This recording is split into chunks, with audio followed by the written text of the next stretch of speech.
Sub division गोल के इलाके भटियास बजखंडी से यहाँ के मुकामी लोगों ने नुमाइंदे से बात करते हुए कहा कि हमारे माल मवेशी और हमारे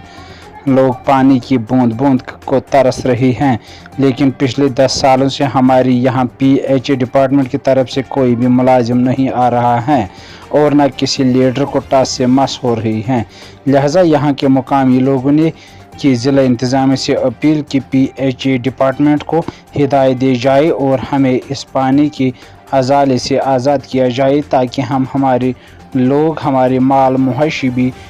चैन की ज़िंदगी बसर कर सके। देखिए संगलदान से भट्ट जुल्फ़कार की एक ख़ास रिपोर्ट।